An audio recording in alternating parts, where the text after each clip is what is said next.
The people who create real change rarely feel ready when they begin. They're usually scared. They're usually doubted. They usually hear more no's than yeses, but they act anyway, not because they're confident, but because they're committed. They understand that perfection isn't the goal, progress is. They don't need to have all the answers. They just need to take the next step. They learn as they go, they adapt, they ask better questions. They fail forward, and in doing so, they carve a path where there was none. Movements don't start with millions, they start with moments, one person, one idea, one conversation that refuses to go away.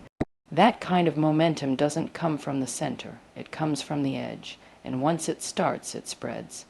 Courage is contagious. When one person rises, it challenges others to do the same, not with force, but with example. Not with noise, but with integrity.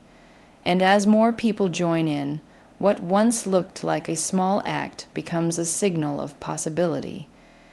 It becomes proof that the impossible is not fixed, it's fluid. The edge is where innovation lies. It's where people are forced to think differently because the usual tools don't work. It's where creativity becomes survival, where resourcefulness becomes a necessity. People at the edge learn to do more with less, to imagine what hasn't been done, to challenge what's been accepted. They don't have the luxury of maintaining the status quo, because the status quo has never worked for them. So they build new systems, they reimagine new models, they create what they needed but never had. Change from the center is usually reactive. It happens after pressure builds, after problems can't be ignored. But change from the edge is proactive. It's fueled by insight, lived experience, and emotional urgency. It's not driven by metrics. It's driven by meaning. And while it may take time to be recognized, it's often the kind of change that lasts. Because it wasn't designed for optics. It was born from necessity. It was crafted by people who had skin in the game, who weren't just talking about problems. They were living them. People at the edge often don't see themselves as leaders. They may feel invisible, unqualified, underestimated, but those very feelings are what make them powerful, because they're not performing leadership. They're embodying it. They're not trying to impress. They're trying to impact. They may lack resources, but they possess resilience. They may lack access, but they have vision, and vision, when backed by action, changes everything. The world doesn't need more people waiting for the right moment. It needs more people willing to be the moment, to step up even when they feel small, to speak up even when they're unsure, to show up even when they feel alone. The edge teaches us that leadership isn't about being the loudest, it's about being the truest.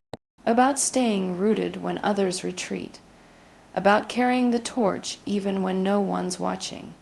Because the impact isn't measured in attention, it's measured in transformation. Every major shift, every breakthrough, every movement, every revolution can be traced back to someone who started before it made sense, before there was support, before it felt safe. They didn't wait for consensus. They didn't wait to feel comfortable. They didn't ask, "Is this my job?" They asked, "What can I do?" And in asking that question, they changed the trajectory of what was possible. At the edge, excuses don't last long. There's no room for perfectionism or procrastination. There's only space for action, for trying, for learning, for adjusting. That's why people at the edge often become the most capable leaders, not because they set out to be, but because they had no other choice. They led themselves first. They led through uncertainty, and that built something stronger than confidence. It built conviction. Conviction is what keeps you going when others quit. It's what fuels your voice when the room is silent. It's what guides your steps when the path disappears. Conviction is forged in the edge, not handed from the center, and once you've led from the edge, you carry a different kind of leadership, one that isn't dependent on hierarchy, one that isn't fueled by status, one that isn't shaken by criticism.